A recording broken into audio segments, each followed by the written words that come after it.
어떤 것 중에 하나가 선거입니다.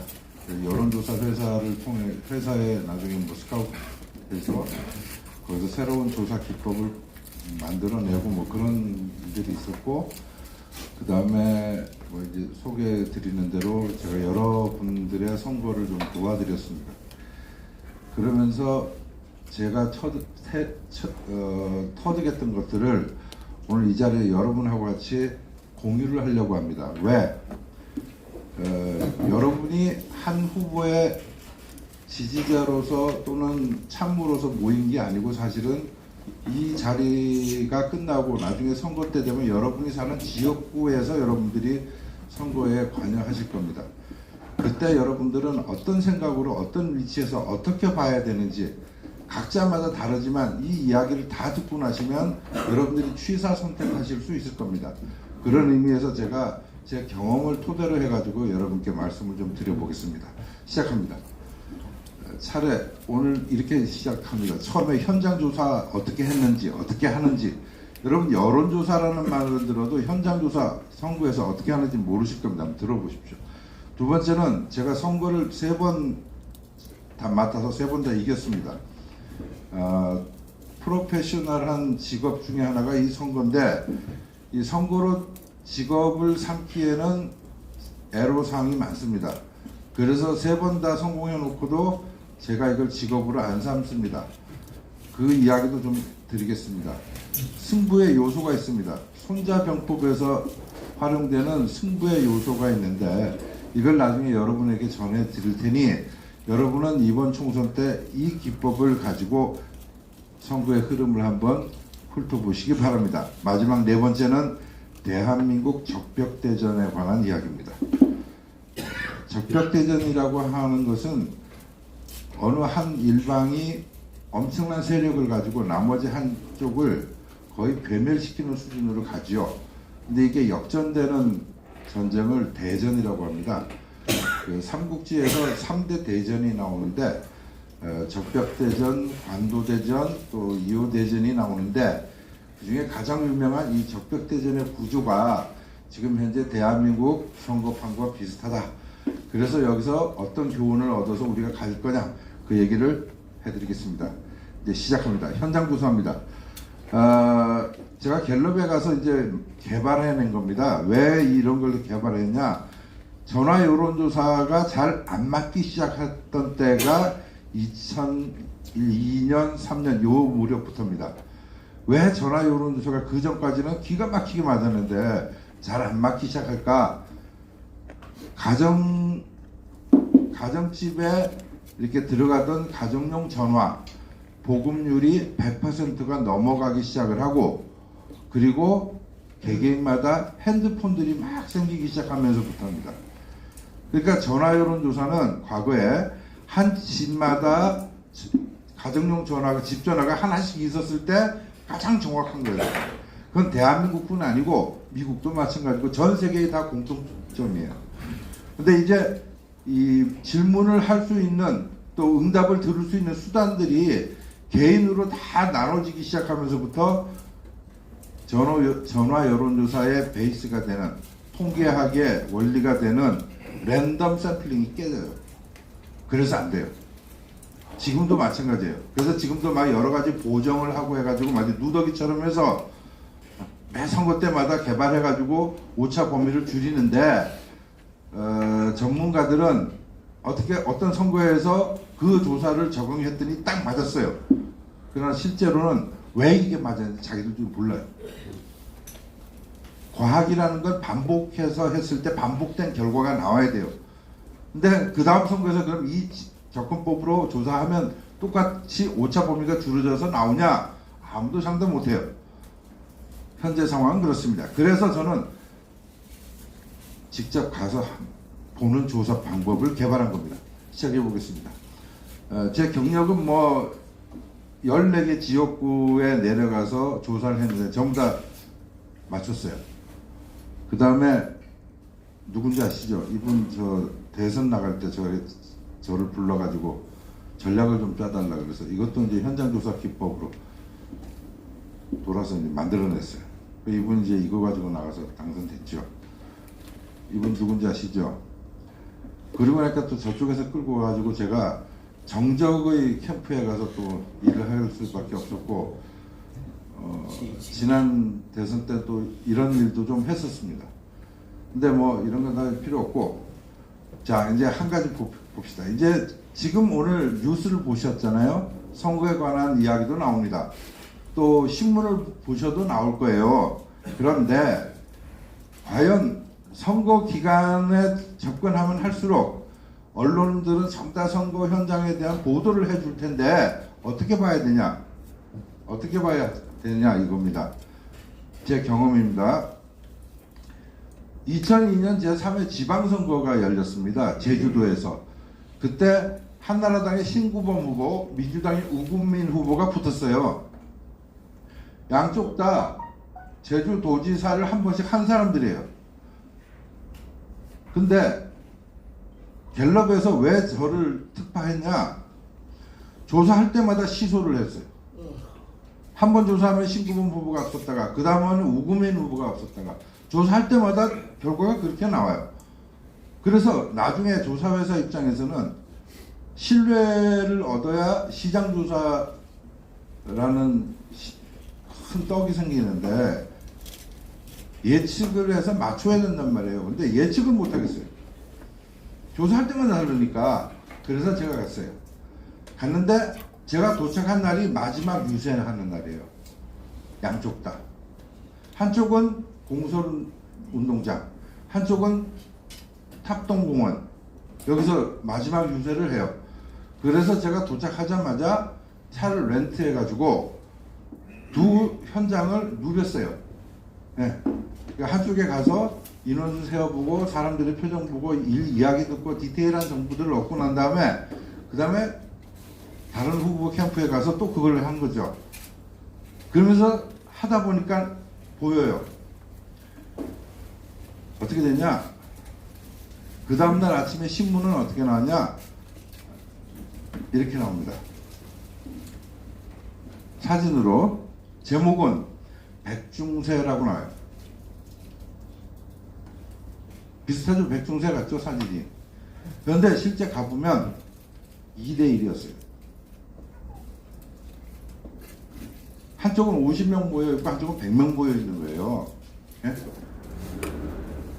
그런데 왜 언론들은 이렇게 보도할까? 제가 그때 비로소 알았어요. 이날 밤에 신문이 나오기 전입니다. 이거 조사하고 나서, 이 현장에 가서 조사하고 나서 제주도청 기자실에 들려서 기자들이 취재한 거하고 이제 맞춰본 거예요. 하나같이 다 2대1이야. 본사에 기사 송구하는 애 노트북에도 2대1이에요. 근데 그날 저녁부터 이렇게 나왔어요. 그럼 유권자들은 어떻게 생각해요? 비슷하다고 생각할 거예요. 착각하는 거예요.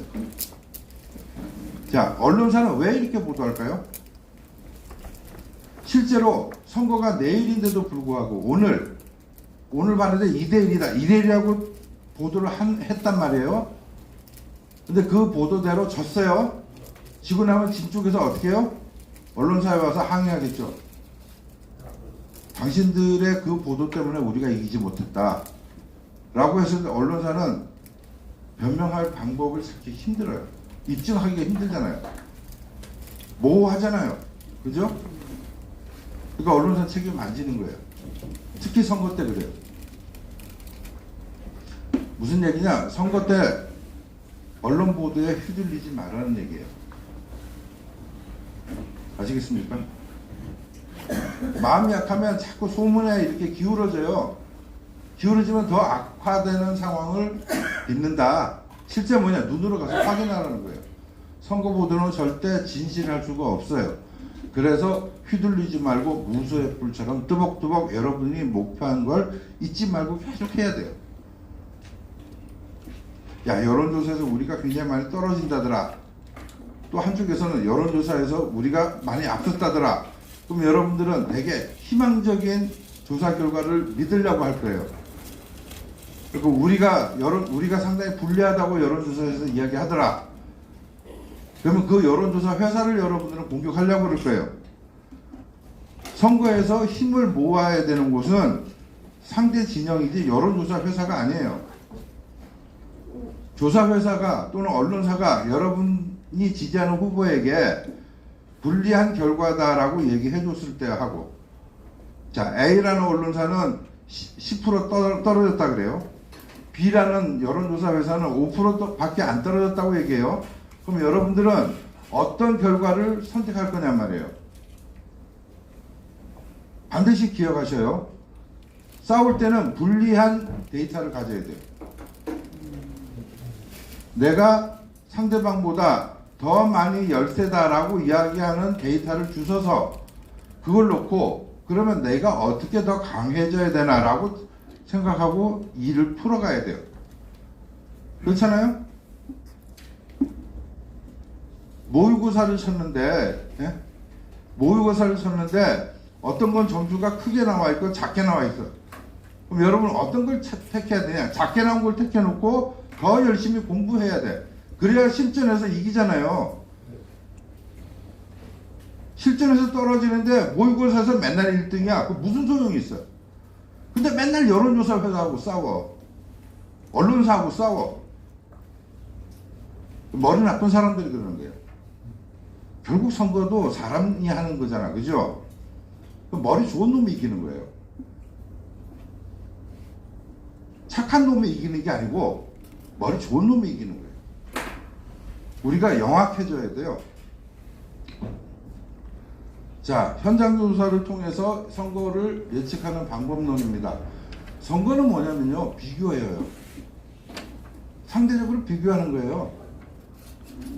결국 표를 찍는 중간층에 있는 사람들은 양쪽 다 지지하는 계층이 이미 이 사람들은 마음이 정해져 있고 나머지 사람들 갖고 싸우는 게임이에요.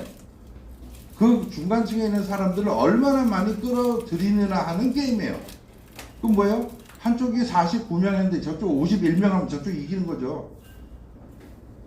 비교예요, 비교. 이 비교라는 거를 절대 잊지 마세요. 비교를 까먹으면 그렇게 중요하지 않는데 전력 투구해서 하나를 완전하게 만들어요. 대신에 에너지가 이쪽에 쏠리니까 나머지 부분 다 깨지죠. 홍보물이 중요하다고 해서 홍보물에다가 전력 투구해갖고 돈이고 뭐 인력이고 자금이고 다 퍼부었어요. 홍보물만 하나요? 선거 때? 포럼부터 시작해서 동원 별의별 게 다 있어요. 근데 그쪽이 다 꽝이야. 무슨 소용이 있어요? 그죠? 비교예요. 비교의 주요 포인트에 참고하셔야 된다. 그래서 예컨대 A 후보가 모여있는 곳하고 B 후보가 모여있는 곳 하면 여러분들은 뭘 하셔야 되느냐? 머릿수를 세워 보셔야 돼요. 광화문 같은 경우 어떻게 해야 돼요? 이전에 모였던 사람과 현재 모였던 사람들의 면적이라든지 이런 걸로 비교해 보셔야 돼요. 조국 지지 집회하고 반대 집회하고 했을 때 상황 전체를 고려하면서 동원이 얼마나 되는지 보셔요. 그 동원력이 뭐예요? 그게 곧 조직력이에요. 지난 10월 달에 3번에 걸친 대규모 광화문 집회가 열렸습니다. 자유한국당의 동원력이 어느 정도였습니까? 여러분 다 체험해 보셨잖아요. 자유한국당의 동원력이 절반이 안 돼요. 그 말은 뭐예요?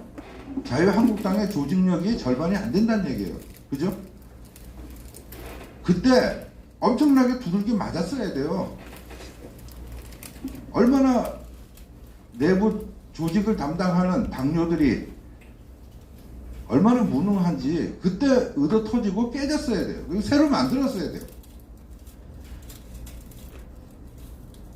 그 가을에 햇빛 쬐는데 수도권 인근 심지어 저 지방에서부터 관광버스 타고 올라와가지고 한나라 당원들이 사직공원 앞에서부터 시위하고 했는데 그 시위를 주도하는 캠프 그 한나라 당직자가 모는 선도차 차량이 어디로 갔느냐? 청와대로 가자 하고 청와대로 가요. 그러니까 이제 군중은 청와대로 이제 행진하죠. 차는 군중이 청와대 입구까지 갈 때 선도차는 청와대 앞에 맨 앞에 도착했잖아요. 그 다음 어떻게 이 차는 유턴해서 돌아가고 있어요. 청와대로 향하는 군중들은, 당원들은 계속 걸어가면서 보니까 저 차는 집에 가는 거야. 그럼 우리가 지금 현재 뭐 하고 있는 거지? 이제 그때부터 욕 나오는 거죠. 여러분 사진이나 기억이 있으면 한번 뒤져보십시오. 자유한국당에서 그 당시에 만든 플래카드에 또는 카드에 기가 막힌 문구를 한 번이라도 여러분 본 적이 있는지. 운율도 안 맞아. 사람을 감동시키는 얘기가 하나도 없어요. 그 조직력이에요. 비교해서 저런 조직력을 가진 집단은 이길 수 없다. 상대방보다 더 약하면. 그죠? 뭐 그런 거 참고하셔야 되는 거예요. 디테일을 숨은 향방이 있습니다. 디테일을 숨은 향방이라는 건 선거 때 여러분들의 지역구에 나와 있는 각 후보들의 사소한 것을 잘 보셔야 돼요. 그 사소한 것의 차이가 사실은 큰 차이를 불러일으킵니다. 그런데 어느 캠프를 갔더니 그 선거 사무실이죠. 복도에서 이제 그 사무실로 접근해 가는데 벽에 붙어져 있는 포스터, 또 이 방문을 열고 드나드는 자원봉사 아주머니들의 인상, 그런 게 디테일한 거예요. 똑같이 다른 후보의 캠프를 한번 가보세요. 그럼 벽에 붙여져 있는 포스터, 거의 드나드는 선거운동원의 표정, 말투, 비교되면 어느 쪽이 더 강한지 알아요. 거기서부터 짜자자자 나중에 선거 결과까지 이어지면 틀림없이 어느 쪽은 이기고 어느 쪽은 지고 이게 드러나는 겁니다. 자, 그 다음에 현장 조사를 통한 전략 수립을 한 적이 있어요. 아까 말씀드린 대로 2006년도 서울시장 마지막 쯤에 저를 불러다 놓고 대선 나갈 텐데 이건 극비에 붙여주고 어떻게 하면 이길 수 있는지 전략을 짜달라고 그래서 전국을 돌았어요. 그래서 그 전략을 짜줬는데 이 양반은 그것대로 해서 이제 2007년 12월 달에 당선됐죠. 현장 조사의 중요성은 이런 겁니다. 그 다음에 이제 선거 총괄에 관한 경험을 여러분하고 공유해 주겠습니다. 3번 다 맡아갖고 3번 다 이겼습니다. 근데 왜 선거 총괄 이걸 직업으로 안 삼나? 이걸 직업으로 삼으려면 아까 저 이동복 선생님 말씀하신 것처럼 수요와 공급이 어느 정도 안정적이어야 되는데 선거 때 되면요, 출마자들은 전부 다 자기가 당선될 거라고 생각을 하고 나와요. 그 다음에 한국 사회는 특히 컨설턴트라고 하는 사람에 대한 신뢰가 없어요. 그러니까 마치 자기가 사기당한다는 생각으로 물어봐요. 그래서 이제 이 직업에 나서는 사람들은 어떻게 하느냐면 수입을 만들어야 되니까 항상 상대방한테 불리한 이야기를 계속해서, 그러니까 나하고 일을 안 하면 너 떨어진다 이 이야기를 계속 하는 게 그 거짓말이겠죠 사실은.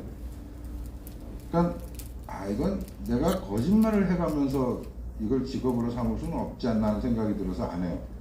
안 하는데 그래도 나 좀 도와다오 하면서 오시는 분들이 있어요. 의지가 강한 거죠. 어떻게 하든 나는 이번에 나가서 좀 이기고 싶다. 그래도 좀 나 좀 도와다오 하는 분들하고 만나서 한 거예요. 그래서 3번 선거를 했는데 운이 좋아서 3번 다 이겼습니다. 그 얘기입니다. 2006년 5월 31일 경주 시의원 선거인데 후보가 7명 나갔습니다. 그 중에 무소속이었습니다. 근데 이 무소속이 또 공천권을 갖고 있는 경주시 국회의원하고는 완전히 원수지간이 되어 있는 거예요.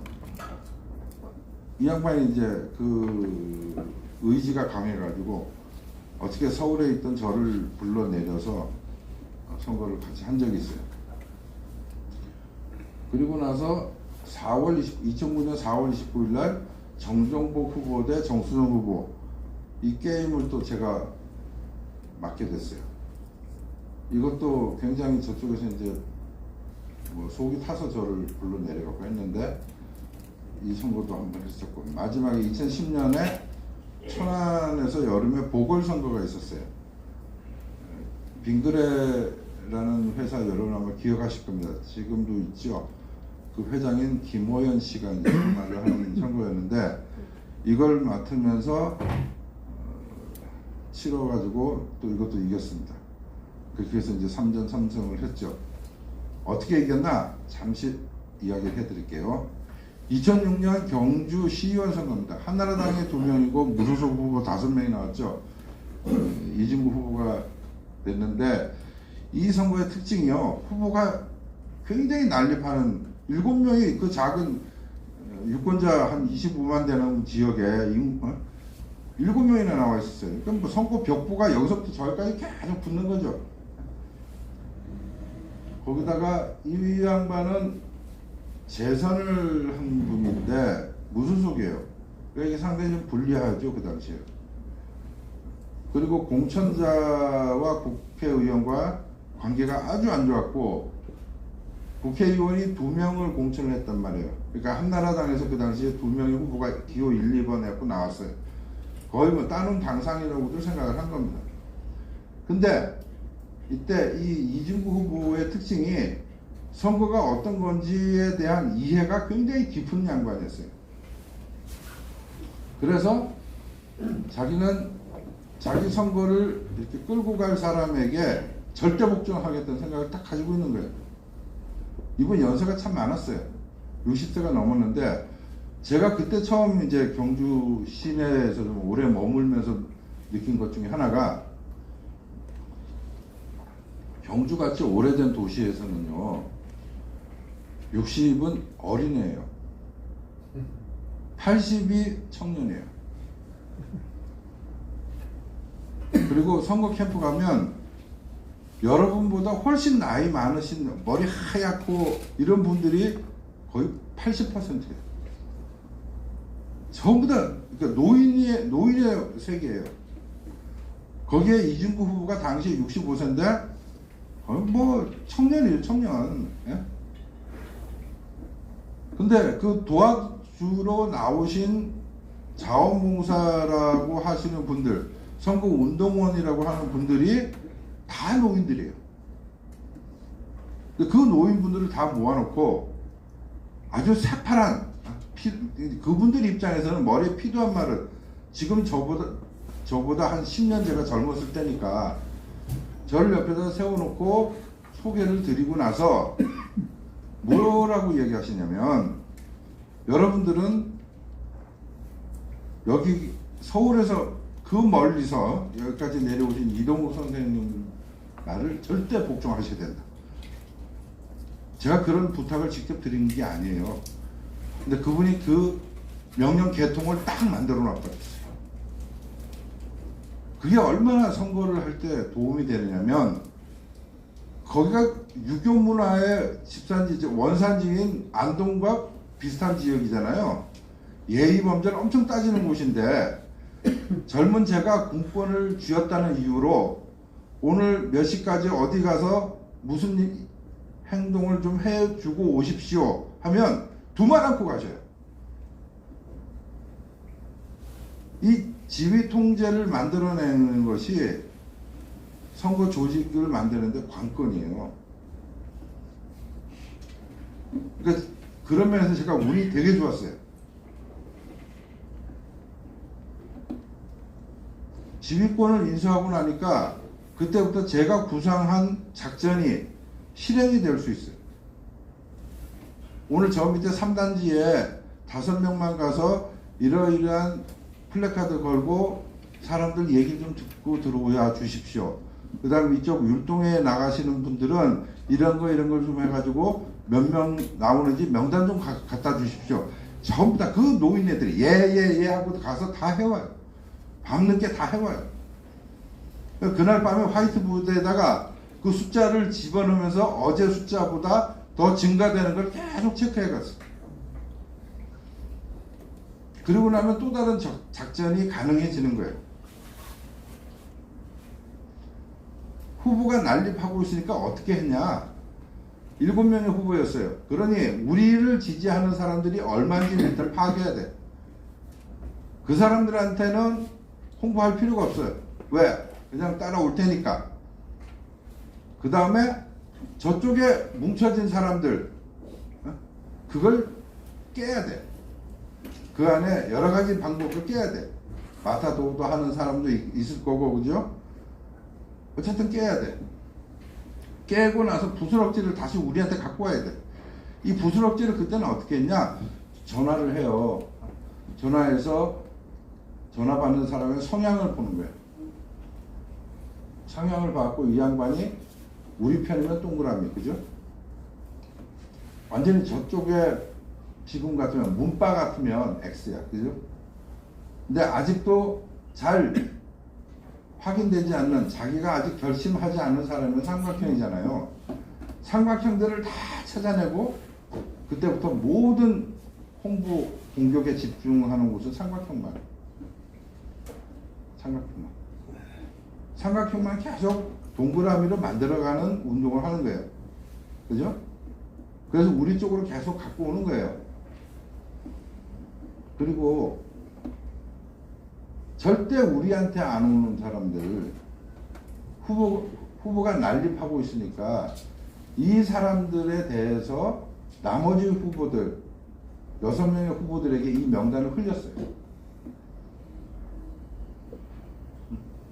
이 명단을 흘렸어요.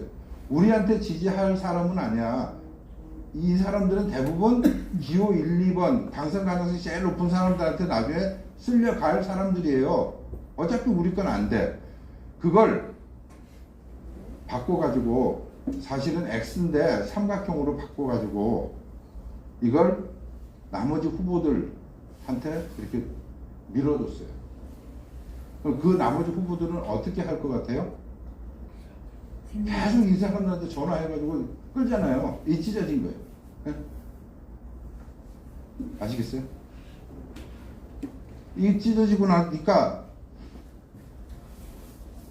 선거 결과가 기가 막히게 돼요. 자, 이진구 후보가 당선된 거예요.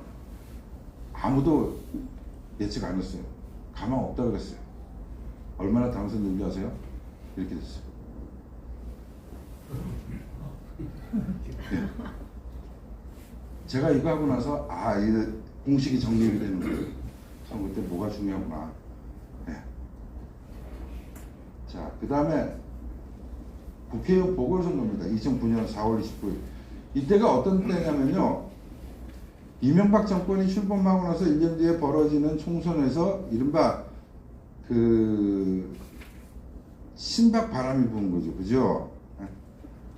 그래갖고 MB계, 친이계와 친박계가 엄청나게 충돌을 하고 박근혜 의원이 국회에서 거의 이제 도전장을 내듯이 해요. 그런 와중에, 그런 갈등이 있는 와중에 경주에서는 보궐선거가 벌어졌어요. 이명박 대통령의 신복이라고 할 수 있는 정종복 후보가, 정종복 전 의원이죠. 정종복 후보가 출마하고, 그러자 박근혜 당시 의원이 사성장군 출신의 전역하고 인사 갔던 예비역 대장에게 고향이 어디세요? 경주입니다. 그러면 경주에 출마해 보세요 하고 확 밀어보는 거예요.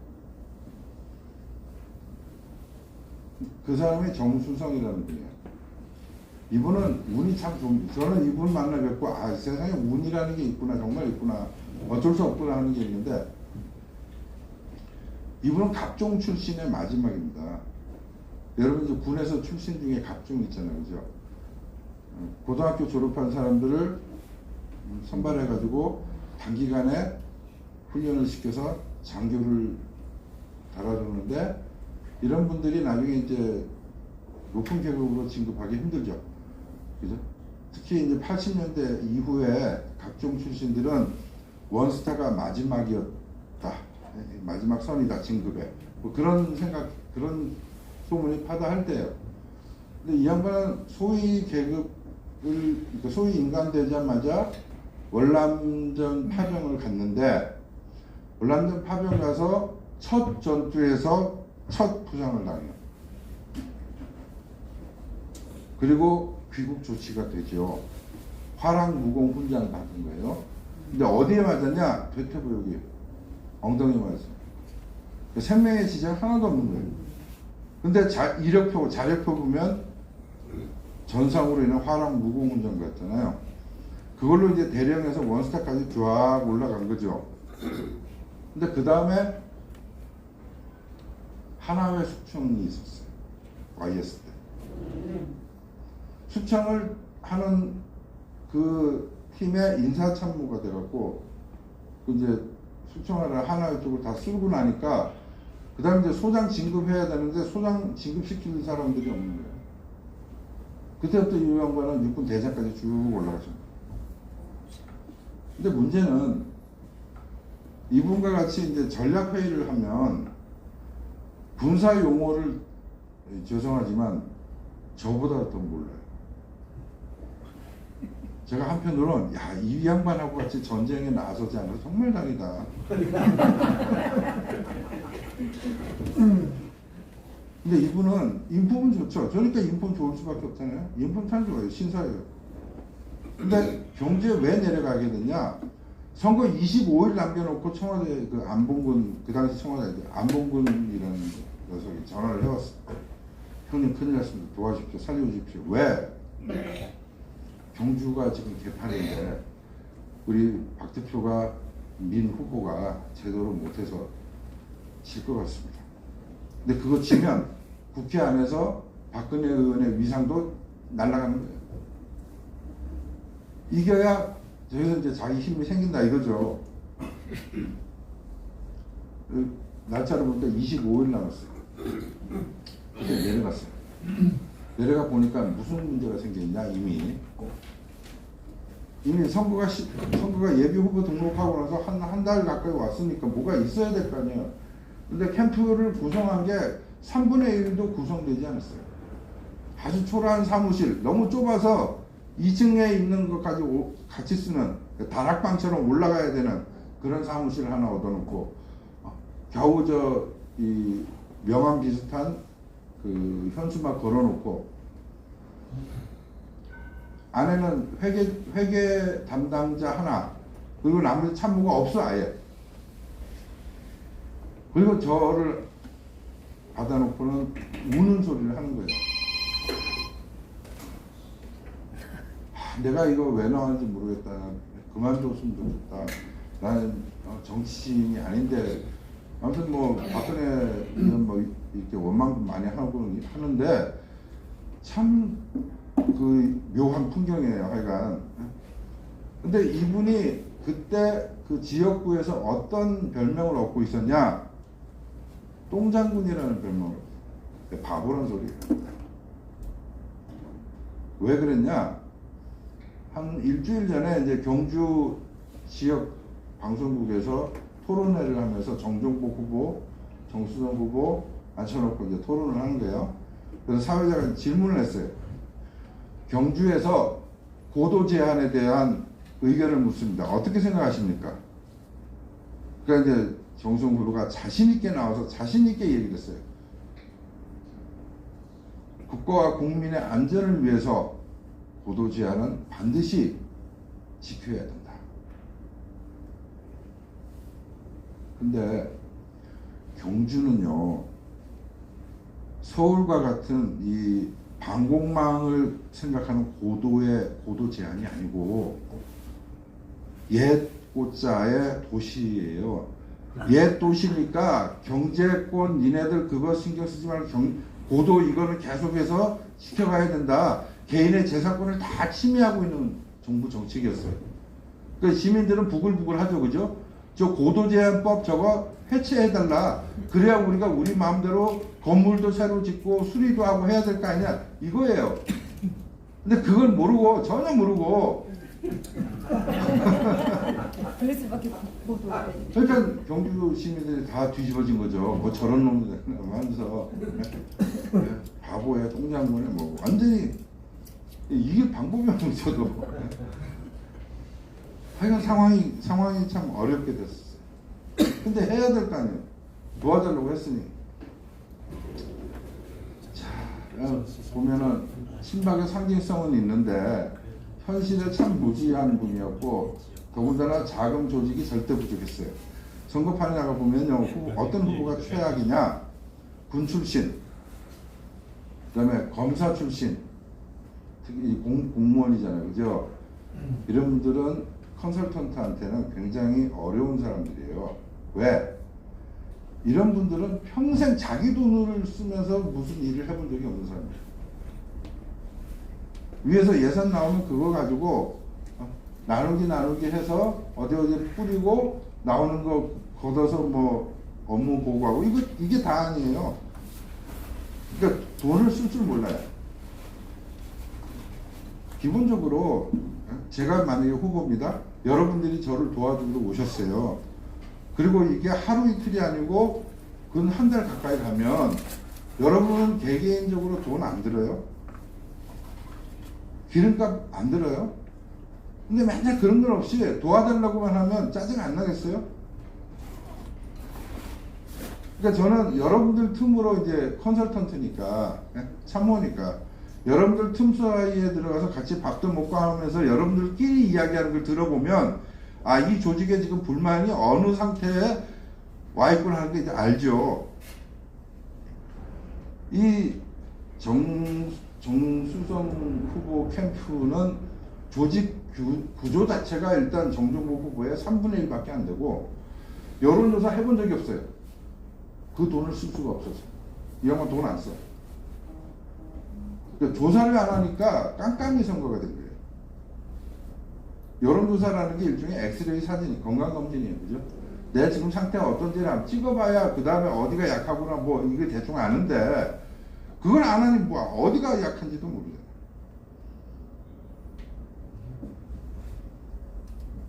더군다나 그 당시에 MB의 오른팔이 이 후보였잖아요. 정종보 후보. 그래서 포항 MBC부터 시작해서 그 지역에 있는 거의 모든 언론들, 방송들이 연일 띄우는 거예요. 지금 현재 언론과 방송이 문재인 대통령과 그 정부를 띄우는 거하고 똑같아요. 그보다 더 했으면 했지 덜 하진 않았어요. 그게 20일, 19일, 18일 줄어들면서 계속 그렇게 가는 거예요.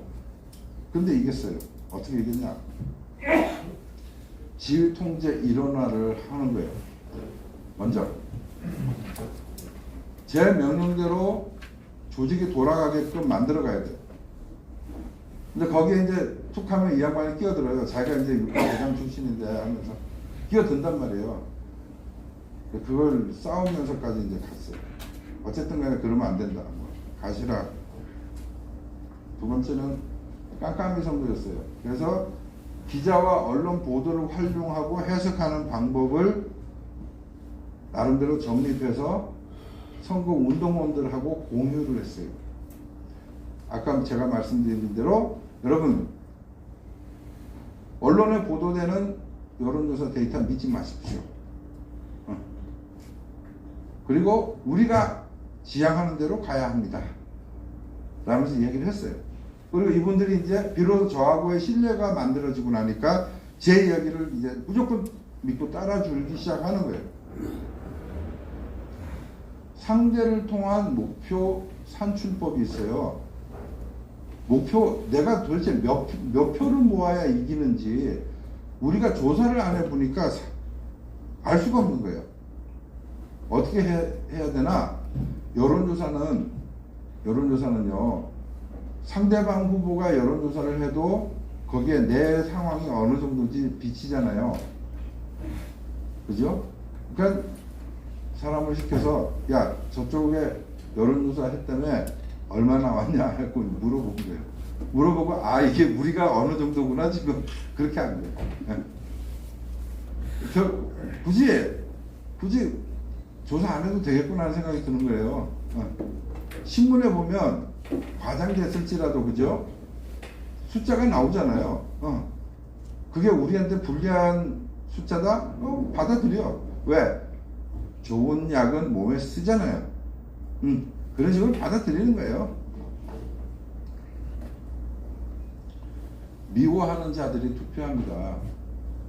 이번 선거에도 통하는 거예요.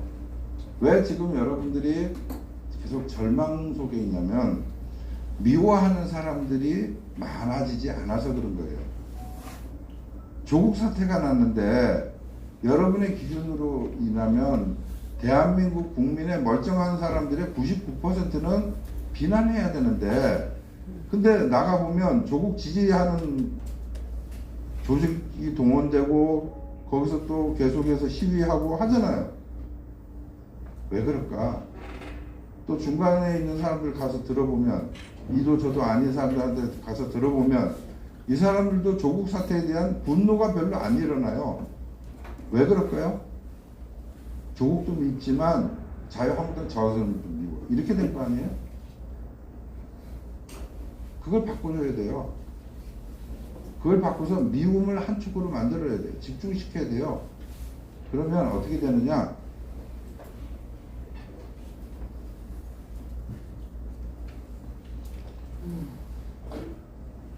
미워하는 사람들이 많이 생기면요, 자신 있다, 우리 이긴다, 이런 쪽이 선거 잘 안 내요. 자신 있는데 왜 굳이 나가서 해? 대신에 미워하는 사람들은 아무리 그날 날씨가 개떡 같아도 눈 비비고 일어나서 신발 신고 밖에 나와가지고 욕 한 번 더 하고 가서 찌푸 온단 말이에요. 그죠? 미워하는 사람을 만들어야 돼요. 미워하는 바람을 만들어야 돼요.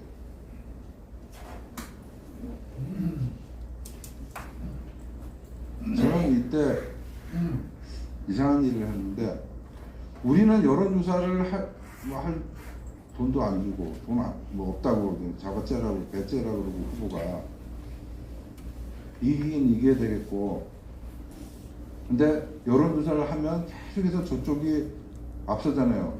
보도가 된 게 14% 앞서 있는 데이터도 나와. 그럼 뭐 20%까지 가는 거죠.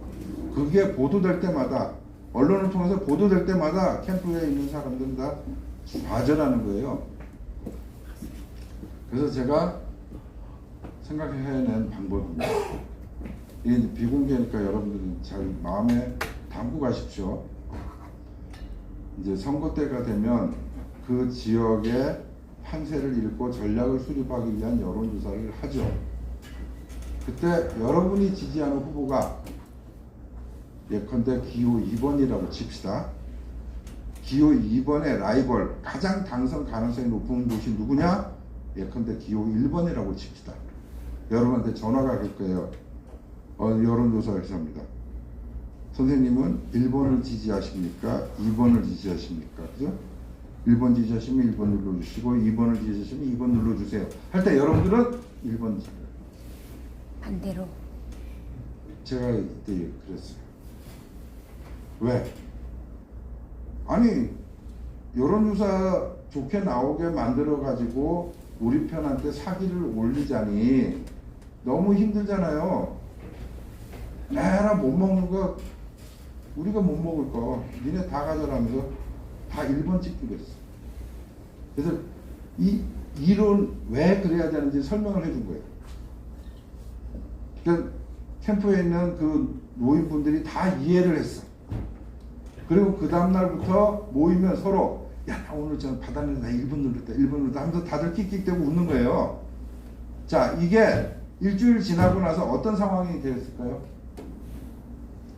상대방 캠프는 이긴 거야. 너무 기분 좋아. 이긴 거야.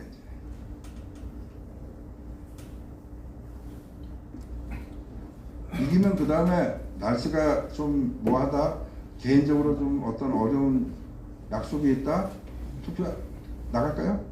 안 나가죠. 전 그걸 노렸어요. 이건 뭐예요? 투표율을 낮춰야 되는 캠페인을 해야 된다는 얘기예요. 미워하는 사람들끼리만 뭉치고 기분 좋다, 이긴다 뭐 이런 사람들끼리는 거기에는 투표율을 낮추는 야 선거하면 뭐하냐 이제 끝났다 뭐 이런 부정 홍보, 부정 운동을 하게 만들어 그렇게 갔어요. 그러니까 과대 망상이 생기는 거죠. 저쪽은 원래 자기네 지지 세력이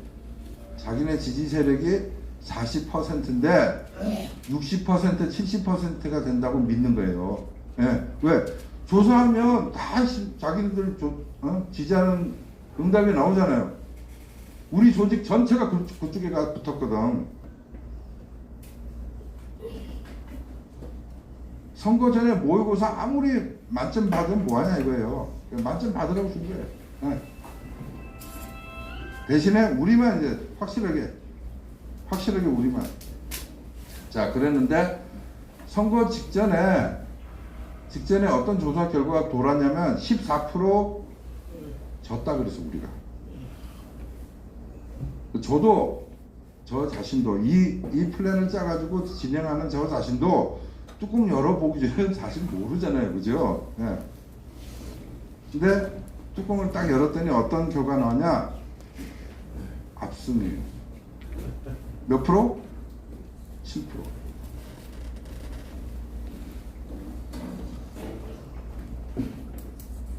14% 마이너스 14%라고 했는데 7% 이겼어요. 21% 뒤집어진 거예요. 그죠? 그죠? 네? 여러분 어떻게 해야 되는지 아시겠어요? 그러니 이번 총선 때 여러분 지역구에서 어떤 일을 해야 할 필요가 있다고 하면 적재적소에 이런 생각들을 가지고 있다가 적용을 하셔야 된다. 하나 더 합니다. 7월 30일 2010년 7월 30일 천안 김호연 후보입니다. 보궐선거. 이때는 후보가 세 사람이었어요. 박안주, 박중현, 김호연 이렇게 세 후보가 나와가지고 했는데 여기도 참 쉽지 않은 선거였습니다. 특징이 현재 당협위원장인데도 조직관리가 아주 유명무실해요. 이분이 그룹 회장이잖아요. 그러니까 기업하듯이 이 관리를 하다 보니까 그냥 개판 5분 전에 돈만 이제 흘러나가고 이 후보가 또 선거에 대해서 잘 모르고 대인기피증이나 연설기피증이 있었어요. 이 양반이. 근데 이 부분은 저하고 이제 선거 운동을 하면서 자기 돈으로 강사를 사가지고 스피치 훈련을 하고 아이가 피눈물 나는 노력을 해가요. 그때 이 양반에 대한 호감도가 굉장히 낮아요. 더군다나 한나라 당 호감 혐오도가 48%나 됐어 그 당시에. 네. 지금 현재 자유한국당에 대한 혐오도가 떨어지는 거하고 비슷해요. 당에 대한 지원을 오히려 선거 때 김무성 의원이나 이런 사람들이 중앙당에서 지지 연설을 하러 내려오면 오히려 그게 사람들 더 쫓아버렸어. 사람들이 그만큼 중앙당에 대한 인상이 안 좋을 때요, 그때. 그런 상황에서 선거를 했어요. 근데 이 양반의 장점이 뭐였냐면 자금력이 많아요. 저는 이때 자금으로 할 수 있는 모든 선거의 모든 일들을 다 해봤어요. 왜? 필요합니다. 이거 지원해 주세요 하면 무조건 다 지원했어요. 이 양반이 할 수 있는 장점이 그거였어요. 또 하나는 머리가 좋은 분이에요. 자기가 이해하고 나면 금방금방 이해하게 되고, 그리고 이제 김구 선생의 소녀사위, 이거는 천안에서 특히 독립기념관이 있는 천안에서 김구의 사위, 이건 먹히는 컨셉이잖아요. 그걸로 이제 간 거죠. 이때 이 지역을 보니까 18만 명이에요, 유권자가. 근데 후보가 세 사람인데다가 대충 선거 때 보궐선거의 투표율이 50%예요. 그러면 18만에다 50% 투표율에다가 후보 3명이 나눠 가지면 3만 명씩 간단 말이에요. 그러면 선거는 아까 뭐라 했어요? 선거는 비교잖아요. 3만 표에서 한 표만 더 갖고 오면 내가 이기는 거니까. 그죠? 그러니까 목표는 3만 플러스 1표. 이건 목표를 잡은 거죠. 그리고 3만 조직 동원을 해서 어떻게 하면 3만을 만드냐. 그거 하는 거야. 매일같이. 동별로, 구별로, 반별로 다 나누고 책임자 나누고 나가서 명단을 만들어 오는 거예요. 이 명단이 진짜인지 거짓말인지 중간중간에 검증해가고 그러면서 계속해서 지지 세력을 늘려가는 거죠. 이것도 이제 지휘권 인수가 뭐 곡절이 있었는데 이런 건 나중에 이제 다 갑시다. 아까 이야기한 그런 것과 비슷한 건데, 자, 정보의 성공이 있는데 이게 굉장히 중요해요. 정보에서 정보가 굉장히 중요해요. 상대방 캠프가 뭘 하고 있는지, 뭘 하려고 하는지 그걸 보셔야 돼요. 그래서 그걸 빨리 알아내야 그거보다 한 수 더 앞서 갈 수 있어요.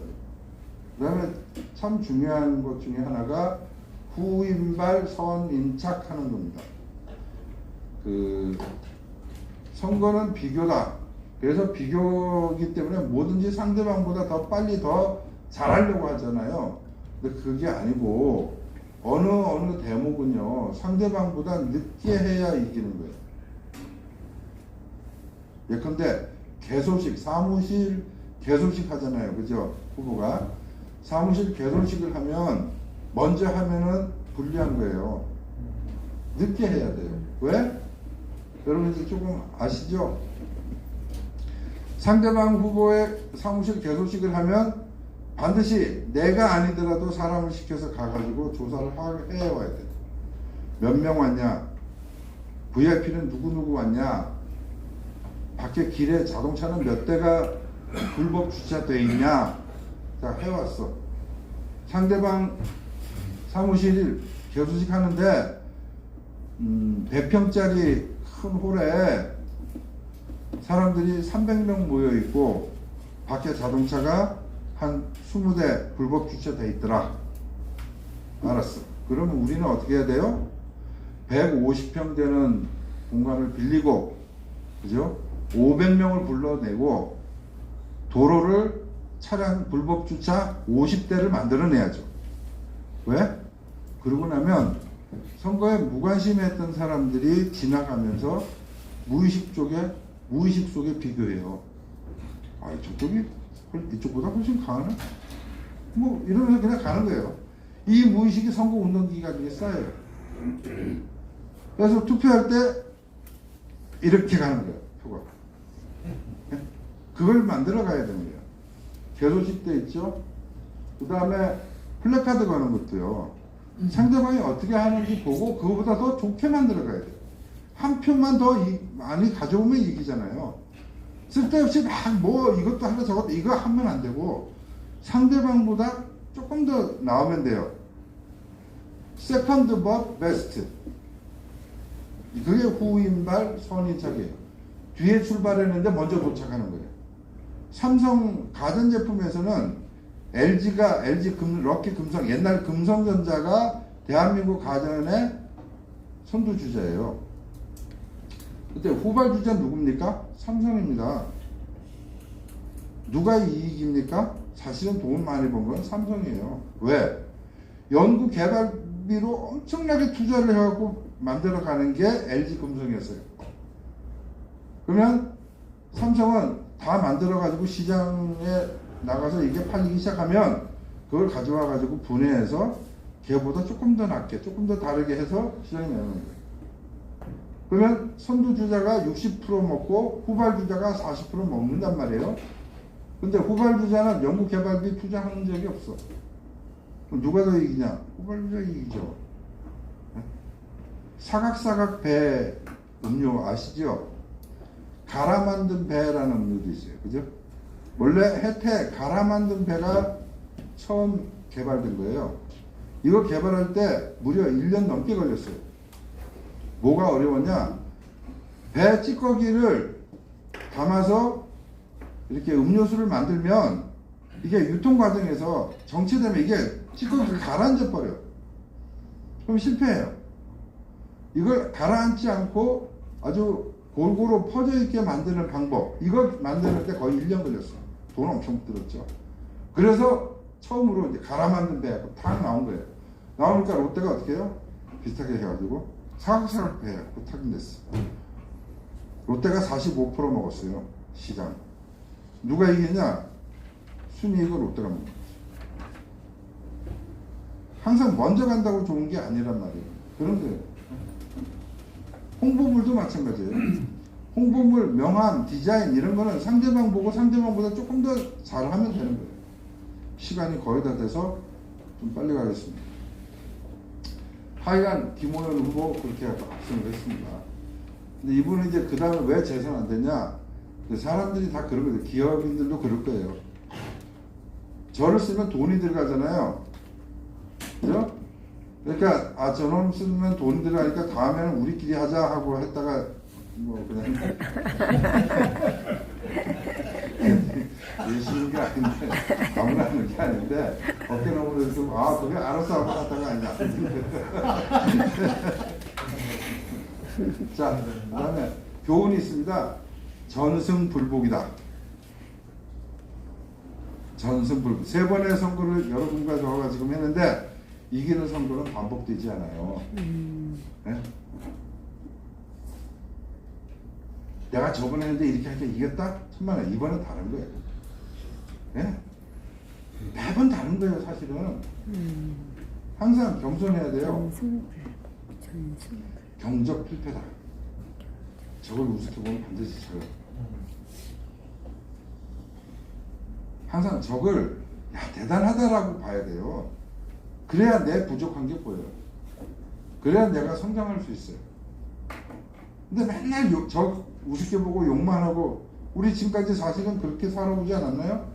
김일성 우습게 보고 욕만 했는데 결국 지금 보면 그 손자한테 지금 우리가 몇 손 잡혔잖아요.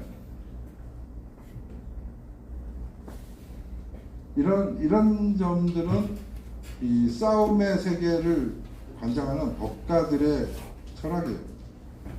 유가나 유교적 사고로 이렇게 일을 처리하는 관료들이 주로 그렇잖아요.